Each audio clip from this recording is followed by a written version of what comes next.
You're listening to the Cyberwire Network, powered by N2K.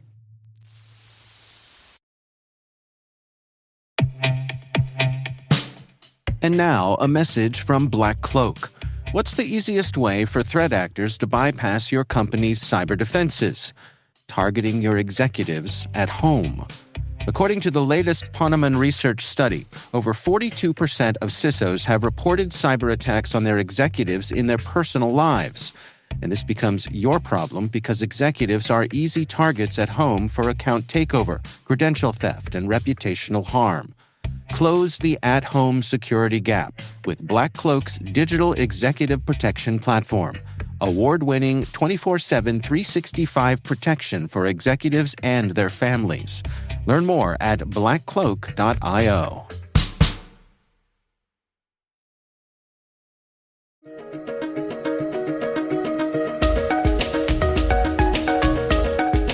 Hello, everyone, and welcome to the CyberWire's Research Saturday. I'm Dave Bittner, and this is our weekly conversation with researchers and analysts tracking down the threats and vulnerabilities, solving some of the hard problems, and protecting ourselves in a rapidly evolving cyberspace.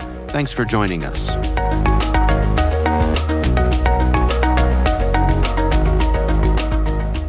Storing your credentials in your browser is generally a bad idea.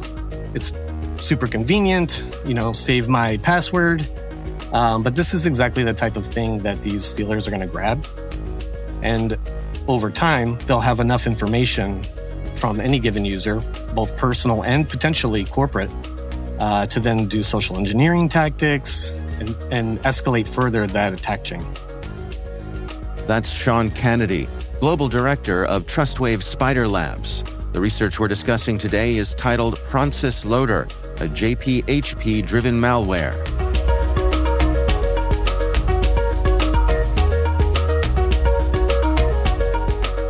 How we stumbled across this loader malware was that our cyber threat intelligence team works with our threat hunters, and we were running a threat hunt campaign against the Latrodectus loader malware. And during that threat hunt campaign, our threat intelligence team was monitoring VirusTotal to find any submissions of Latrodectus. So oftentimes companies will, or just anyone really, will be uploading files to VirusTotal for scans or things like that. And we're looking for Latrodectus. And in doing so, we found another loader that was installing Latrodectus. So what you have here is an example of a loader malware known as Pronsis installing another loader malware known as Latrodectus. Wow. So give us an overview here of what exactly Pronsis Loader is and how it operates. Sure. So Pronsis Loader is yet another loader.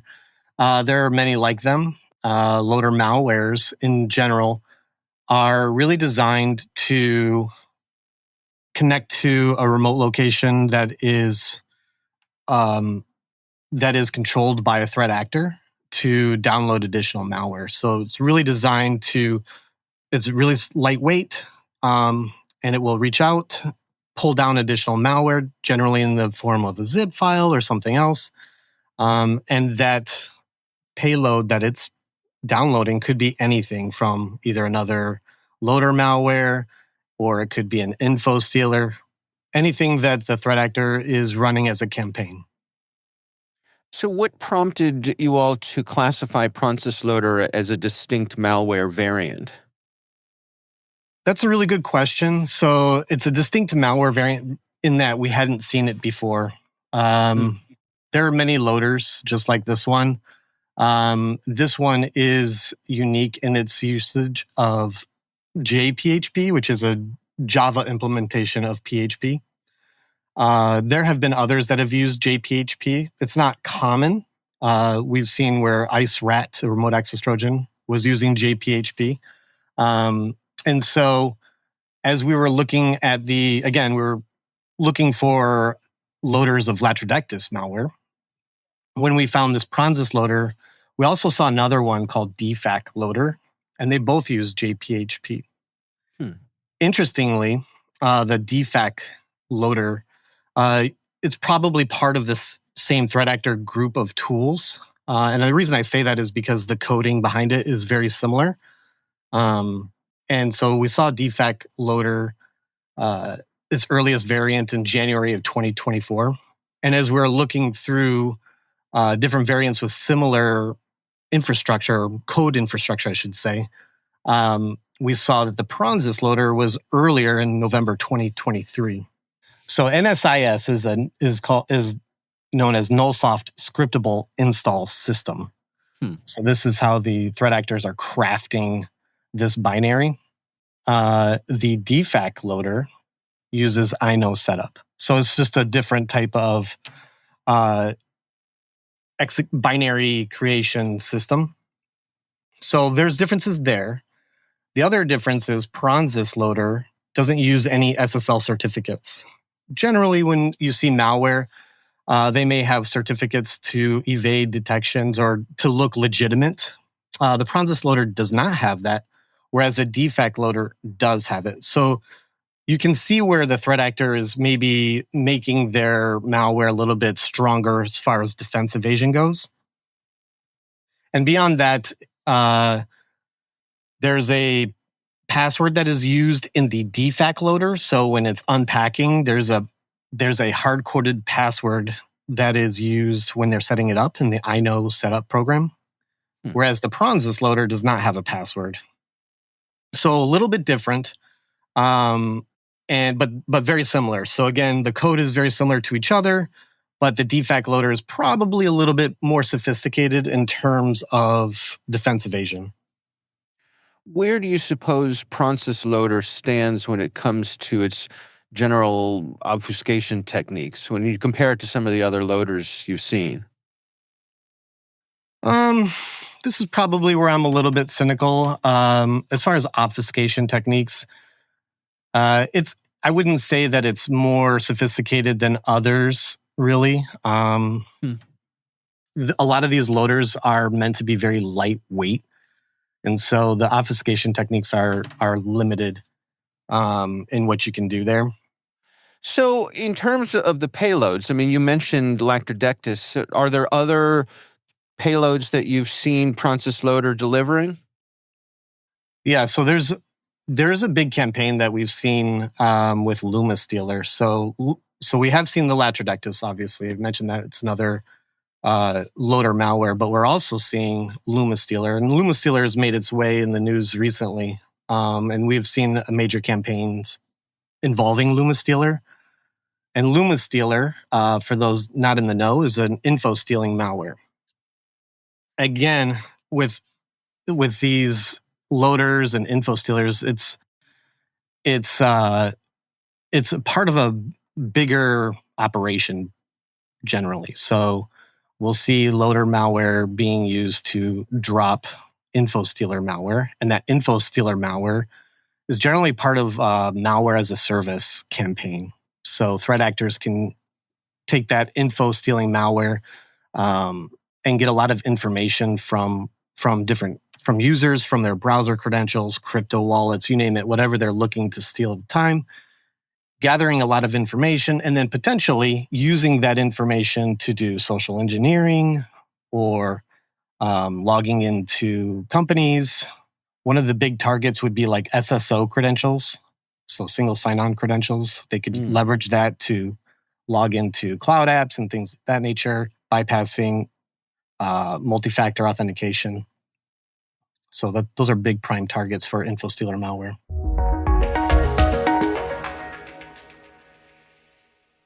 We'll be right back. Now, a word about our sponsor, the Johns Hopkins University Information Security Institute. The JHU-ISI is home to world-class interdisciplinary experts dedicated to developing technologies to protect the world's vast online systems and infrastructure and working closely with U.S. government research agencies and industry partners. The Institute offers dual degree and joint programs in computer science and health informatics and has been designated as a center of academic excellence in cyber research. Learn more at isi.jhu.edu.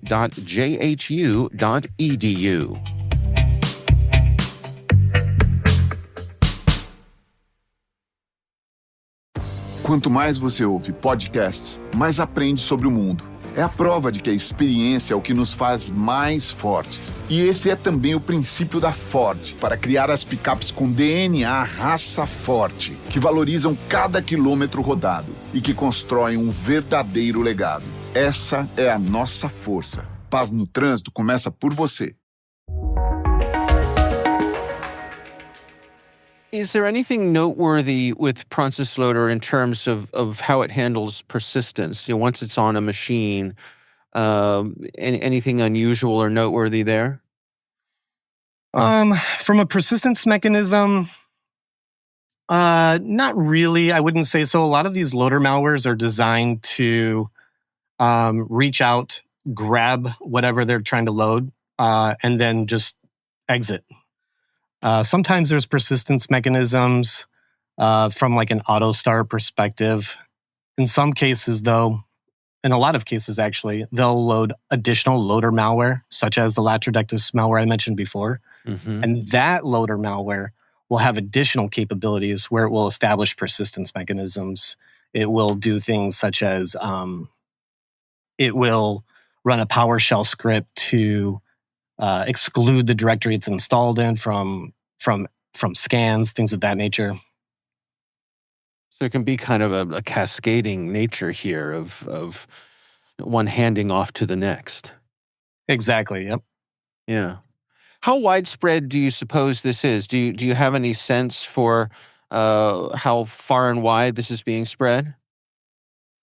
I would say it's massive. It's hard to put numbers around these things because the loader malwares out there, there's many of them. There's hundreds of them, really.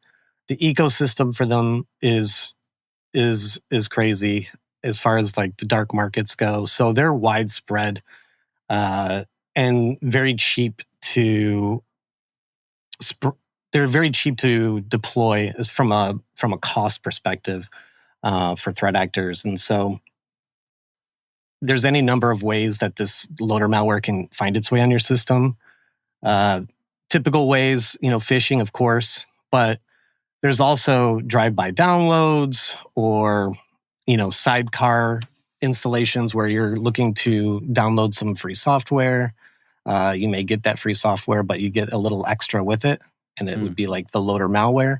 And actually, we're seeing a lot of installations via using social engineering to distribute the malware. That's pretty famous right now. So all over on Facebook, you're going to see malvertising, and you'll click the link. It could be anything. It could be anything from a job posting. So click here to submit your application to this job, and that will then bring you in a loader malware, and then down the chain, right? So loader malware comes. It downloads a payload profile of Latrodectus or some info stealer. The next thing you know, your credentials are being stolen and sold in the dark market. So what are your recommendations then? I mean, how should organizations best protect themselves here? Well, this is where it gets, I think awareness is key. A lot of times, the ransomware breaches get a lot of media play. And so, unfortunately, that's the end payload, or that's the end game for a lot of this, right? And so having an understanding of what may come before that, or left of boom, as they say, is really important. We're getting into a situation where a lot of times, especially with cloud apps or just remote work from home, we think about protecting our corporate assets from EDR tools, which will help. Those definitely help. But what happens when your end users are using their personal assets to then log into your Office 365 or, sharing with the kids at home who are, downloading things? So it gets extremely difficult. So having an awareness of the whole ecosystem of how it all works, from loader malware to info stealers, things like, and really like info stealers are a big one. There's a huge market for info logs that info stealers present to threat actors. So things like storing your credentials in your browser is generally a bad idea. It's super convenient, save my password. But this is exactly the type of thing that these stealers are going to grab. And over time, they'll have enough information from any given user, both personal and potentially corporate, to then do social engineering tactics and escalate further that attack chain. Yeah, I mean, it's really a story of constant vigilance, I suppose. That's where we find ourselves, right? Yeah, it really is. The threat actors are moving a lot faster now. So with, AI and things of that nature, social engineering is faster, quicker, more efficient. So staying vigilant, one step ahead.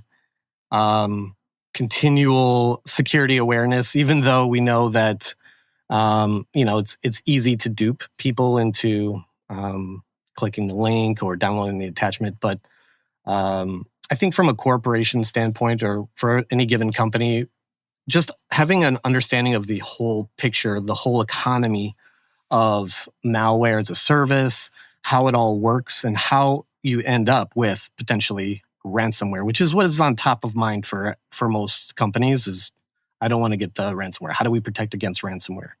But if we can move further left in the kill chain and looking at info stealers and remote access Trojans and these things, that will help mitigate most of your ransomware attacks. Because the ransomware doesn't just end up on the system.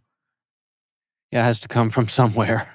Exactly. And so there's a whole chain. And a lot of times it could be even multiple threat actors, right? So you'll have threat actors who are designing these loader malwares, and then other threat actors that are renting that service to run their campaign, which may be info stealing malware, right? And so then that information from the info stealing malware is then sold to other threat actors who may use that information to then log into company environment and deploy their ransomware or other malware.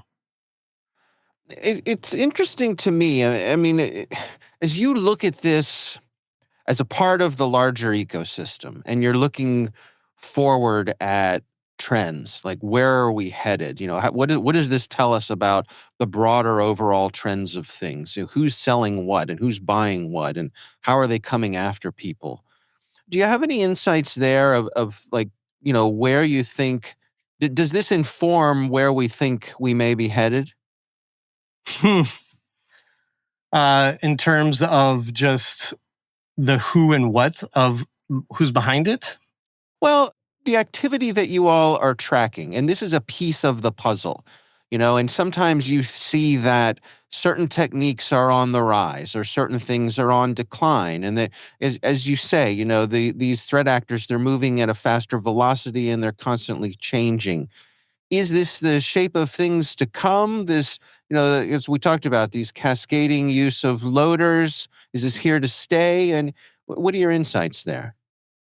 Yeah, I think loaders have been around forever, and so have info stealers. And they're not going to go away. I think the speed at which they are being distributed is increasing exponentially, I would say, for two reasons. One, social engineering is getting easier for threat actors given AI. Like that's really helping. Social media, because a lot of this malware is distributed via social media, and we are seeing that trending lately,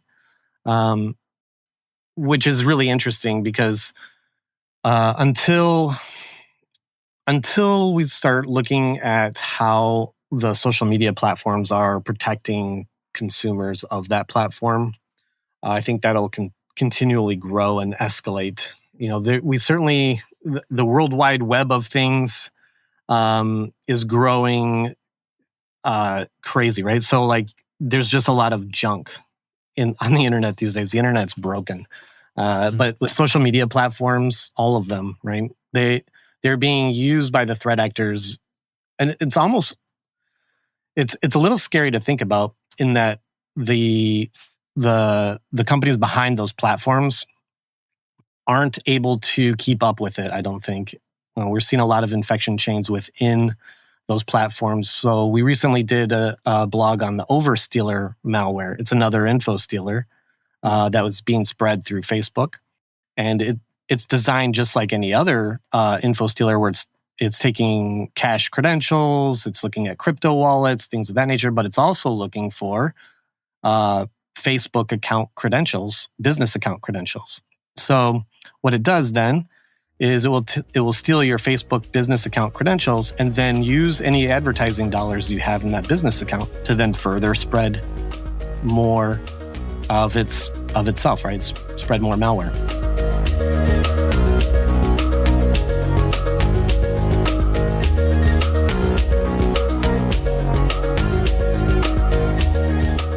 Our thanks to Sean Kennedy from TrustWave Spider Labs for joining us.